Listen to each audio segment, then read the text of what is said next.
Bienvenue sur le podcast qui vous donne de l'empowerment. Si vous êtes ici, ce n'est absolument pas par hasard. Je suis Laurita et ma mission est de vous guider vers une vie plus consciente, plus alignée et plus harmonieuse. Je vous diffuse chaque jour de l'inspiration et partage mes réflexions pour vous permettre d'incarner la personne que vous méritez d'être. Si ce podcast vous plaît, je vous invite à le partager, à le noter avec la note qui vous semble la plus juste et à vous abonner pour ne rien louper. Bonjour à tous. Qui d'entre vous a déjà pensé « Oui, mais c'est à cause de la société » ou bien « Je suis comme ça parce que mon passé, blablabla » ou encore « J'ai pas eu ce job parce que le recruteur m'a discriminé » etc. etc. Dans l'épisode d'aujourd'hui, on va parler du mindset de victime parce que j'entends trop souvent des plaintes alors qu'il n'y a pas lieu d'être si on reprend le power. Le mindset de la victime, c'est vraiment celui qui se plaint mais qui ne fait rien pour changer. Beaucoup veulent changer, mais peu veulent vraiment changer. Peu veulent vraiment changer et mettre les efforts dedans pour changer. J'en parlais dans l'épisode sur l'épuisement parental, vous n'êtes pas une victime et vous n'êtes pas obligé de subir votre vie. Et ceux qui ne subissent pas leur vie ne sont pas méchants et ne sont pas là pour vous faire culpabiliser. Nous sommes maîtres de nos vies. Donc on va d'abord voir ce que c'est que le mindset de victime, pourquoi on l'a adopté et comment faire pour s'en défaire. Le mindset de victime, c'est vraiment d'être du côté de l'effet dans la relation de cause à effet, c'est-à-dire utiliser des vocabulaires du genre « c'est à cause de »,« oui, mais », etc., etc. Et j'étais number one là-dedans, avant. Je trouvais toujours des excuses, j'arrivais toujours à blâmer le reste du monde, mais jamais moi-même, et je me regardais jamais avec sincérité. Premier point pour arrêter d'être une victime, c'est de se dire qu'on ne connaît pas réellement les gens. Effectivement, si vous me parlez de votre ami, peut-être que sa mère va m'en parler différemment. Et quand on est déçu parce qu'on en attendait trop de quelqu'un ou de quelque chose, on se dit qu'on a le cœur brisé, mais en fait c'est pas le cœur qui est brisé, c'est l'ego. Pourquoi ? Parce qu'on a tendance à idéaliser les gens, à fantasmer des situations, et quand elles ne se passent pas comme prévu, on est choqué, on est déçu, même traumatisé parfois, et on entre dans ce mindset de victime en se disant « Oh, mais comment il a pu me faire ça ? Non mais franchement, moi je méritais pas ça !» On fantasme tous des situations, des gens, mais c'est dans notre tête. Et que fait l'ego quand il est blessé ? Il blâme les autres, il trouve des coupables, il se nourrit dans le drama. À tel point que parfois, on devient carrément addict à la souffrance. Je vous en ai fait tout un épisode. On devient dépendant à la souffrance parce qu'elle nous est familière. Et on cherche parfois l'adrénaline qui se trouve dans le drama et la souffrance. J'ai réalisé récemment que les émotions dites agréables, genre le calme, la joie, la sérénité, même si elles vibrent très haut, elles sont ressenties de façon moins intense que les émotions désagréables telles que la haine, la colère et la tristesse. Donc forcément, cette adrénaline provoquée par la souffrance manque parfois et on ne se rend pas compte qu'on cherche le drama pour ressentir cette adrénaline-là. Donc le premier point, pour arrêter d'avoir cet état d'esprit de victime, c'est de se dire que on ne connaît pas réellement les gens et donc en arrêtant de les idolâtrer ou de projeter sur eux ce qu'on aimerait ou d'espérer trop d'eux, on ne peut pas être déçu et on ne se sent pas trahi. Ça évite de se dire que les gens agissent contre nous, qu'ils font des choses pour nous blesser ou qu'ils ne nous ont pas considérés. Rien n'est à propos de nous, tout est à propos d'eux.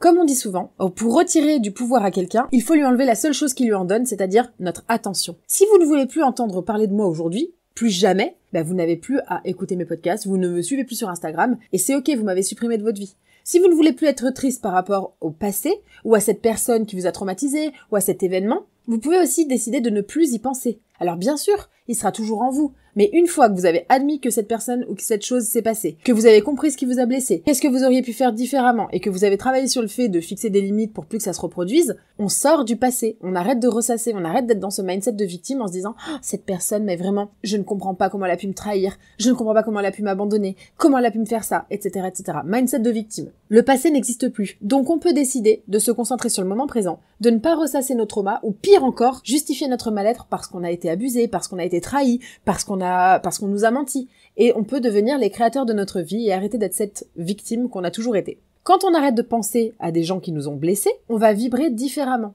Et donc, on va peut-être vibrer de façon à attirer des gens qui ne nous blesseront plus parce que ce sera des gens qui sont nos gens. Deuxième point très important pour arrêter d'être une victime, c'est le fait que être une victime, c'est hyper confortable. La vie est un cycle et parfois on décide de ne pas en sortir. Pourquoi ? Parce que le travail de notre cerveau, c'est de nous maintenir en vie et en sécurité. Donc aujourd'hui, si vous êtes en sécurité, même si c'est dans une zone de confort inconfortable, vous êtes bien. Donc si vous avez vécu un événement traumatisant, bien sûr que la souffrance va être ce qui vous est familier, et donc ce mindset de victime va vous permettre de façon inconsciente de rester dans cette espèce de confort inconfortable. C'est à nous de casser les schémas répétitifs, et souvent, quand on est en relation avec quelqu'un de toxique, on retombe après sous la coupe de quelqu'un d'autre de toxique parce que c'est ce qui nous est familier. Et j'ai envie de vous dire aujourd'hui que le bully, la personne qui vous harcèle le plus, c'est vous-même avant tout. En restant dans un état d'esprit de victime à base de « je ne serai jamais ceci, je n'aurai jamais cela, je suis comme ça parce que, à cause de, etc. » vous vous maltraitez vous-même. Donc arrêtons de se maltraiter en restant dans un schéma qu'on n'aime pas ou en étant une personne qu'on n'aime pas. Essayons de nous rendre compte que d'être une victime et de subir nos vies n'est finalement pas si confortable. Et ceux qui vont me dire « oui, mais moi j'ai essayé de changer, j'ai essayé ci, j'ai essayé ça ». C'est le cas des femmes que je coach d'ailleurs. J'ai essayé mais ça marche pas. Mais t'as pas du tout assez essayé. Tant que t'as pas réussi, c'est que t'as pas assez essayé. Par exemple, vous cherchez à perdre du poids? J'ai tout essayé mais ça ne marche pas. Mais pourquoi ton corps à toi, c'est le seul corps du monde qui ne fonctionne pas comme les autres? Pourquoi toi, quand des millions d'autres peuvent le faire, toi tu n'y arrives pas? Juste parce que tu n'as pas trouvé la bonne formule, la bonne méthode, celle qui te correspond. Pareil, je connais des gens qui veulent avoir des abonnés sur Instagram, j'y arrive pas, j'ai essayé de devenir sportif de haut niveau mais j'ai pas réussi, j'ai essayé d'avoir un job en RH mais j'ai pas réussi. Mais continuez d'essayer parce que vous allez réussir. Être une victime c'est confortable sur le court terme mais très inconfortable sur le long terme, surtout quand on se retrouve sur son lit de mort et qu'on se retourne et qu'on se dit ah oui en fait j'aurais pu, j'aurais dû. Troisième point qui va avec, c'est le fait d'arrêter de justifier son mal-être. On a tous des raisons d'être traumatisés, d'être jaloux parce qu'on a été trompé, de ne pas faire confiance parce qu'on nous a trahis, d'avoir des troubles du comportement alimentaire parce que nos parents nous ont fait des réflexions sur notre physique, ou bien d'être mal dans sa peau parce qu'on a subi du harcèlement scolaire, ou d'être en obésité morbide parce que quelqu'un nous a abandonnés, ou on comble un vide, etc. Ou encore d'être malheureux parce qu'on a perdu un proche. On a tous des raisons d'être mal. Oui, mais moi, c'est différent parce que... Non. Ça, les amis, c'est non. Oui, mais vous, non, vous êtes comme tout le monde. Vous avez vécu des expériences de vie, certaines joyeuses, certaines challenging, certaines atroces peut-être. Et alors? Ça ne vous donne pas de raison d'aller mal, d'être une victime et d'être médiocre, n'est-ce pas? Si notre vie est pourrie, c'est à cause de nous-mêmes. Et je vous le dis avec mon amour, hein, je parle pour moi aussi. Mais si on a une vie pourrie, on peut s'en sortir. Et comment faire pour s'en sortir? Eh bien, il faut être courageux. Au lieu de blâmer la société, les autres, etc., l'environnement extérieur, on peut aussi prendre ses responsabilités. C'est hyper facile de blâmer les autres. Moi, je le faisais. Je blâmais tout le monde. Non, mais ce recruteur, c'est parce que je suis trop bronzée. Non, mais ce mec, il veut pas de moi parce que c'est un connard. C'est trop facile de blâmer les autres. Et on cherche toujours un coupable, alors qu'en fait, le coupable, il se trouve dans le miroir. Quand j'étais au bout du rouleau, au fond du trou, j'aurais très bien pu me dire « Mais voilà, moi j'ai subi du harcèlement, j'ai subi des violences, on m'a licencié, etc. » Mais qui s'en fout, les amis? Tout le monde s'en fout. Parce que c'est pas intéressant. Les gens commencent à s'intéresser à vous quand vous vous en sortez, quand vous êtes successful et quand vous donnez envie. Si ça va pas, quand vous êtes dans une phase down, les gens vont peut-être avoir un minimum de compassion en vous disant « Ah bah j'aimerais bien t'aider, bon bah j'espère que ça va aller », mais après ils continuent avec leur vie, Ils s'en fichent. Donc, arrêtons de blâmer les autres et prenons nos responsabilités. Oprah, par exemple, ne serait pas Oprah si elle n'avait pas bougé, si elle ne s'était pas sorti les doigts, comme on dit. Parce que tout le monde s'en foutrait. Tout le monde se dirait, bah oui, bon, c'est une fille qui a des problèmes, mais bon, tout le monde a des problèmes. Mais comme elle s'en est super bien sortie, là maintenant on vient s'intéresser à elle. Pourquoi? Parce qu'elle est inspirante. Pour la petite histoire, elle a été violée par des membres de sa famille toute son enfance, sa mère, elle était domestique, et Oprah a accouché de son violeur à l'âge de 14 ans. Donc oui, je pense qu'elle a des raisons de se plaindre, et de se dire que la vie c'est de la merde, parfois. Et pourtant, elle est là, elle est inspirante. Tout le monde veut la côtoyer, tout le monde la cite de tous les côtés. Elle a complètement abandonné un mindset de victime. Au lieu de se morfondre et de se dire que c'était pas possible, de ne pas croire en ses rêves, au lieu de se laisser engloutir par la tristesse, par la mélancolie, par le fait d'être traumatisée, elle a fait un travail interne, elle s'en est sortie, elle a cru en elle et elle est sortie de ce mindset de victime et nous aussi c'est ce qu'on va faire. Alors évidemment là c'est vraiment extrême comme situation, mais c'est pour vous montrer que même dans les pires situations on peut s'en sortir. Et ma coach m'a dit un truc intéressant la dernière fois, elle m'a dit les gens qui sont paresseux, c'est des gens qu'on va oublier. Et je vous laisse réfléchir à ça, mais je pense que c'est vrai. Quand on est paresseux, on n'accomplit rien. Et donc, quand on n'accomplit rien, on ne marque pas les esprits et on est complètement oublié. Donc, ce mindset de victime ne nous mènera nulle part, n'est-ce pas? Parce que personne ne viendra nous sauver. D'une part, on ne sauve pas les gens qui ne veulent pas être sauvés. Et si vous avez suivi, vous ne voulez pas être sauvé si vous ne faites que constater la médiocrité de votre vie ou d'un aspect de votre vie, sans rien faire pour autant. Et d'autre part, personne ne peut nous sauver. Personne ne peut nous faire changer si ce n'est nous-mêmes, parce que on n'a pas de pourquoi assez solide si c'est pour quelqu'un d'autre qu'on le fait. Donc, autre point, qui rejoint le précédent, nous avons le contrôle. Il va falloir arrêter de laisser le contrôle aux autres et reprendre le contrôle sur les différentes sphères et aspects de nos vies. Comme dirait Sadhguru, par exemple, si quelqu'un vous met en colère, vous lui donnez beaucoup trop de pouvoir. Qui est cette personne pour avoir à ce point-là le pouvoir de perturber votre paix intérieure? Non, on a le contrôle de nos émotions et on peut aussi décider que cette personne ne nous mettra pas en colère. La santé, les relations, le job, tout ça on le contrôle. On a le choix de laisser ou non entrer quelqu'un dans notre vie. On a le choix de faire ce job ou de ne pas le faire. On a le choix de se contenter du strict minimum. Je vous l'ai déjà dit dans l'épisode sur le sac Chanel. On a le droit de se choisir et de choisir.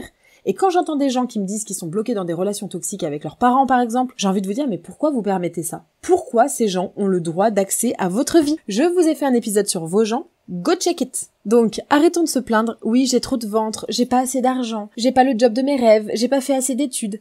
Mais qu'est-ce qu'on fait réellement pour changer ça? Quand j'ai voulu avoir plus d'argent, j'ai pris 3 jobs simultanément. J'ai suivi des formations la nuit pour apprendre à investir et je me suis bougé les fesses. C'est facile de se plaindre et de blâmer les autres, la société, oui l'école ne nous apprend pas à être riche, etc., etc. Mais c'est beaucoup plus difficile de se faire violence. Par contre après, la vie, pour ceux qui ont blâmé le reste du monde, est difficile quand, pour ceux qui se sont bougés, la vie devient facile. Et là, c'est le moment coup de pied aux fesses. Les amis, il y a des gens avec la moitié de votre potentiel qui font 2 fois plus que vous et qui réussissent 2 fois plus que vous. Et il y a aussi des gens qui ont le même objectif que vous et qui bossent 2 fois plus que vous. Qui que vous soyez. Si vous vous trouvez moche, par exemple, changez de tête. Si vous vous trouvez pauvre, instruisez-vous et faites quelque chose pour avoir plus d'argent, pardi. Si vous trouvez que vous n'avez pas assez d'amis, allez parler aux gens, créez des occasions. Si vous vous plaignez de votre job, de votre boss ou de votre collègue ou de votre situation, changez-la. Oui, mais j'ai un prêt. Oui, mais j'ai des enfants. Oui, mais non. Oui, mais non, stop. Il faut absolument prendre la responsabilité de ses actes. Et même si on vous a fait du mal, ok, vous êtes responsable de vos actes aujourd'hui. Peut-être que vous ne méritiez pas ça à l'époque, ou peut-être que à l'époque, ça n'est pas de votre faute, mais maintenant, aujourd'hui, vous pouvez décider de laisser votre vie être dictée par ce genre de violence subie, ou bien de reprendre le power. On ne le répétera jamais assez pour le point suivant. Soyons reconnaissants. Au lieu de se plaindre sans arrêt, ayons un plan pour s'en sortir. Et un plan, ça change régulièrement. Donc, au lieu de se plaindre que notre situation est pire que celle des autres, et que vous vous comparez à Jean-Michel ou Jacqueline, soyez déjà reconnaissants de ce que vous avez. Parfois, je me dis qu'on est vraiment ingrat de se plaindre. Quand j'entends des gens se plaindre, je me dis purée, il y a des gens sur cette planète qui pourraient mourir pour avoir 1/10 de ce qu'on a. Quand on est content de ce qu'on a, qu'on se sent riche au sens figuré par exemple, eh bien, on va attirer ce genre de choses. Quand on est dans un mindset de pénurie, un mindset de victime, eh bien, on va attirer de la pénurie et de la victime. Et ce qu'on fait aujourd'hui détermine notre futur. Et surtout, la personne qu'on est aujourd'hui, c'est le résultat des choix qu'on a fait, par exemple, il y a 6 mois ou il y a 3 jours. Et chaque jour, on a l'occasion de faire de nouveaux choix. Donc chaque jour, demandons-nous, est-ce que je choisis d'être avec mon partenaire aujourd'hui ou est-ce que je reste par confort? Est-ce que je choisis mon job ou est-ce que je reste par confort? Est-ce que je choisis ce visage ou est-ce que simplement je ne sais pas quoi faire? Est-ce que je choisis ma situation, mon caractère, etc. Qu'est-ce qui fait que vous sabotez votre succès aujourd'hui? Autre aspect quand on est dans un mindset de victime, c'est le jugement. Quand on se sent mal, par exemple, de ne pas être aussi successful, aussi beau, aussi riche que quelqu'un d'autre, on va avoir tendance à trouver quelque chose de négatif chez ces gens, parfois, pour se sentir mieux nous-mêmes. La réalité, c'est que ça ne change absolument rien à la situation de la personne qui continue d'être successful, beau, plein d'argent, etc. Le problème, c'est que quand on fait ça, à chaque fois qu'on croise quelqu'un qui est plus blablabla que nous, on va finir par associer ce niveau de succès, ou ce niveau de beauté, ou ce niveau de je ne sais quoi, avec le fait de ne pas être aimé. Parce qu'on va se dire, ok, moi les gens comme ça, je ne les aime pas, donc en fait votre cerveau, il va intégrer le fait que quand on est comme ça, on n'est pas aimé. Et est-ce qu'on va vouloir atteindre ce niveau de succès? Du coup, pas du tout, inconsciemment.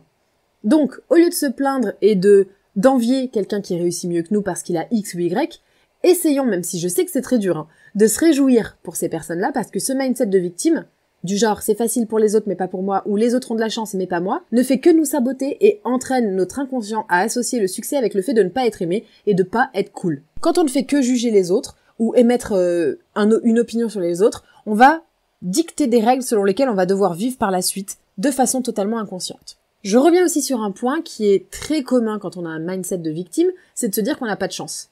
Non, on n'est pas malchanceux, on crée sa réalité et c'est clair qu'en se rabâchant chaque fois, chaque jour, à tout le monde qu'on n'a pas de bol, on finit par y croire et donc s'auto-saboter en créant des situations dans lesquelles on n'aura pas de chance. Il est possible de penser qu'on a de la chance ou qu'on n'a pas de chance sur un même événement. Exemple, vous aviez prévu une sortie mais il pleut. Ah non, j'ai pas de chance, ma journée est pourrie. Non. On peut aussi voir ça comme une opportunité. Bon bah ok, c'était peut-être pas le bon moment, finalement j'ai aussi besoin de repos, je vais en profiter pour être sous mon plaid et regarder Netflix. Attention aussi, petit aparté, à ne pas tout laisser dans les mains du hasard ou des signes. Je crois pas trop au hasard personnellement et attention surtout à la dépendance spirituelle, elle peut nous rendre complètement irresponsables. Je vous en ai fait tout un épisode d'ailleurs. Ah bah j'ai pas fait ça parce que j'ai reçu tel signe. Ou oui mais il m'a dit non donc c'est un signe donc je vais pas chercher à obtenir ce que je veux. La chance, ça se crée. Sur Instagram, si vous ne me suivez pas encore, laurita.socaliente, je parlais du fait qu'aujourd'hui je travaille d'où je veux, je voyage avec ma famille, ou que j'ai récupéré mon corps d'avant-grossesse, etc. Et on m'a dit que j'avais de la chance. Mais la chance, c'est d'avoir bossé dur les 10 dernières années, d'avoir fait des plans avec mon mari pour que tout se passe bien, des choix en direction de nos envies et de nos objectifs, et surtout des sacrifices. C'est comme quand quelqu'un est ultra gaulé et que les gens lui disent que c'est de la chance. Non, la chance, c'est de se lever tous les matins, même quand on n'a pas envie d'aller faire du sport, de manger sainement, de boire de l'eau, de se discipliner, de dire non à certaines soirées, de faire des sacrifices. Alors oui, les étoiles parfois s'alignent, mais elles s'alignent surtout pour ceux qui osent rêver et qui osent réaliser qu'ils méritent. Ensuite, pour arrêter d'être une victime, il va falloir penser à être un peu égoïste. Attention, égoïste n'est pas un terme péjoratif, ça peut être aussi très positif. Si vous voulez par exemple être là pour les autres, faire du bon travail, être un bon ami, un bon collègue, un bon citoyen, ou simplement atteindre vos objectifs, vous allez devoir vous prioriser et il n'y a rien de mal à ça. Et donc allez écouter l'épisode sur les solo dates si ce n'est pas déjà fait. Si vous n'êtes pas bien vous-même, ou que vous vous lamentez sur votre sort, ou que vous n'avez pas fait le travail de l'ombre, le travail intérieur, ou que vous êtes mal, comment pensez-vous avoir une influence positive sur le monde? Comment pensez-vous inspirer le monde? Comment pensez-vous que les gens auront envie de créer des opportunités pour vous? Prendre soin de soi et se faire passer en premier, c'est la chose finalement la moins égoïste que vous puissiez faire.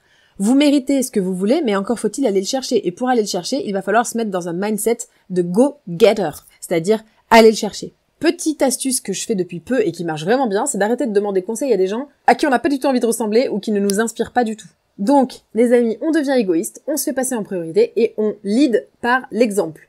Vous êtes le modèle de quelqu'un sans même le savoir. Alors au lieu de vous dire par exemple « Oh non, je peux pas partir vivre ailleurs parce que ma mère va mal » ou bien par exemple « Parce que mon entreprise a besoin de moi ». By the way, pardon, aucune entreprise, hein. Vous êtes un pion, on est tous des pions. On arrête de se trouver des excuses et on se fait passer en priorité. Au lieu de dire je suis allée à cette soirée parce que ça aurait vexé Géraldine, blablabla, on se bouge et on lui dit « Écoute, on boira un café plus tard pour célébrer ton anniversaire, mais ce soir j'ai besoin de prendre du temps pour moi, pour me reposer, etc. etc. » Si elle ne comprend pas, next, ça veut dire que c'est pas une personne pour vous. On fixe des limites, on prend du temps pour soi, parce que c'est aussi ça, arrêter d'être une victime, c'est reprendre le pouvoir sur sa vie, la maîtriser et se connaître. Et pour terminer, pour arrêter d'être une victime, il va falloir faire des choses que l'on n'a jamais fait, parce que si depuis toujours on est une victime, ça veut dire qu'on a certaines habitudes qui nous entraînent dans ce mindset-là. Donc, il va falloir mettre fin à des habitudes malsaines. Une des raisons pour lesquelles on ne réussit pas, ou vous ne réussissez pas, c'est parce que vous maintenez des habitudes qui vous tiennent éloignés de vos objectifs. Quand on veut avoir un physique attirant par exemple, mais qu'on mange super mal, on est dans une espèce de mindset de victime. On est dans un dilemme de vouloir quelque chose, mais de pas réussir à accepter l'inconfort qui vient avec. Accepter que l'inconfort, c'est une partie du processus, et qu'il faut toujours passer par de l'inconfort pour élargir sa zone de confort et devenir meilleur, c'est déjà une bonne partie du boulot qui est faite. Au lieu de se plaindre et de rester dans cet état d'esprit de victime, on se reprend, et on réalise que peut-être que beaucoup veulent changer, mais peu veulent changer. Donc, au lieu de se plaindre de sa condition, faisons les changements nécessaires. Quand on veut vraiment changer, on change. Et quand on a la flemme, comme je vous le dis, c'est qu'on veut pas vraiment changer parce que là, la flemme est un problème de gens privilégiés, des gens qui ont le choix. Par exemple, vous voulez obtenir un nouveau job, mais vous continuez pour autant de mal manger. Et là, vous allez me dire, non mais Laurita, là, je vois pas le rapport. Le rapport, ma chère ou mon cher, c'est que tout est lié. Tu manges mal, tu ne t'aimes pas assez, tu manques de confiance en toi. Et du coup, ça se ressent. Et je vais même aller plus loin que ça. Ça ne va pas plaire à tout le monde, mais dis-moi à quoi tu ressembles, je te dirai quelle est ta routine, à quel point tu t'aimes, à quel point tu as fait le travail et à quel point je peux te faire confiance. Il y a une expression en anglais qui s'appelle « le singe sur ton épaule », qui est globalement le poids émotionnel que l'on porte tous. Et parfois, par exemple quand on est en surpoids, c'est pas une question de poids physique, c'est une question qu'on a un singe sur l'épaule et qu'il faut s'en débarrasser. Et parfois ça se voit physiquement. Et même si tout le monde ne sera pas d'accord, et je sais que ça va déclencher certains, mais c'est pas grave, je vais le dire quand même, ça demande de la discipline d'avoir un corps sain, tonique, strong. Et d'avoir une apparence athlétique. Et ça force le respect. Une personne qui présente bien, qui est fit, qui est strong, qui est forte, qui est vraiment tankée, comme on dit chez nous, même pas besoin de lui demander sa qualité en entretien. C'est une personne qui a de la détermination et de la discipline. Bim! Donc si vous voulez un nouveau job, déjà, montrez que vous avez de la discipline. Soyez propre sur vous, parce que comme dirait Jim Quick, comme tu fais une chose, c'est comme vous faites toutes les choses. Donc si vous cherchez un nouveau job et que vous ne trouvez pas, remettez toutes vos habitudes en question. Tout est lié. Si vous mangez mal et que vous vous habillez avec des fringues qui ne vous vont pas ou que vous utilisez des expressions qui ne sont pas adaptées, cultivez-vous par exemple, lisez, apprenez de nouveaux mots. Au lieu de se morfondre et de ne rien changer et de dire à tout le monde que vous n'y arrivez pas, changez petit à petit les habitudes qui vous tirent vers le bas. Mal manger, pas assez dormir, ne pas boire assez, ne pas s'habiller correctement, ne pas se laver correctement, utiliser des expressions à l'ancienne ou au contraire des expressions un peu trop modernes peut-être. Pareil, si vous voulez trouver l'amour, demandez-vous: est-ce que je cherche au bon endroit? Oui, mais moi, les applis, c'est pas pour moi. Bah, reste avec tes limites, ou alors trouve l'amour. J'ai des amis qui se sont mariés grâce à Tinder. Ou bien, par exemple, vous voulez vivre à l'étranger? Oui, mais j'ai un prêt sur le dos. Ah non, mais j'ai des enfants. Et alors? Cherchez un job à l'étranger. Et si vous ne parlez pas d'autres langues, apprenez d'autres langues. Donc aujourd'hui, j'ai envie de vous poser la dernière question qui est: quelles sont les habitudes qui vous éloignent de vos objectifs? Quelles sont les habitudes qui vous empêchent de devenir that girl or that guy? ces personnes inspirantes, le 1% de la population qui se bouge et qui réussit. Je vous laisse avec ce petit exercice. Vous prenez par exemple des notes dans votre téléphone, vous mettez ce qui me fait me sentir bien et vous listez au fur et à mesure des jours qui passent des petites actions que vous allez faire qui vont vous faire vous sentir bien et après lesquelles vous vous sentez au top. Par exemple, boire un matcha, ou par exemple, faire un masque pour le visage, ou bien se raser, ou dormir, faire une sieste, etc., etc. Vous allez lister tout ça. Et à l'inverse, vous allez ouvrir une autre note, les choses qui me font me sentir mal. Par exemple, vous buvez votre 7e café de la journée, comment vous vous sentez? Pas terrible. Ok, bon bah peut-être que vous allez noter boire trop de café. Vous allez trop peu dormir par exemple une nuit, et donc vous allez marquer dormir moins de X heures, etc., etc. Et à chaque fois que vous vous sentirez mal, essayez d'incorporer une chose que vous avez marquée qui vous fait vous sentir bien. Et c'est ainsi que petit à petit, vous allez transformer vos habitudes, parce qu'il faut 21 jours pour transformer une habitude selon les études. Plus vous allez être dans une habitude positive, plus tout va se décanter. Si vous êtes bloqué professionnellement, ce n'est peut-être pas professionnellement que ça se joue. Peut-être que c'est dans votre amour-propre. Peut-être que c'est parce que vous avez des traumas non guéris. Peut-être que c'est parce que votre apparence ne va pas. Si votre apparence ne va pas, peut-être que c'est aussi parce que vous n'êtes pas bien dans votre job ou que justement vous n'avez pas fait le travail de l'ombre. Donc tout est lié. Enlevons nos œillères et créons enfin notre réalité parce que nous ne sommes pas des victimes. Nous sommes des sacs Chanel. Nous voulons être ce 1% de la population. Je vous dis à très vite pour un prochain épisode.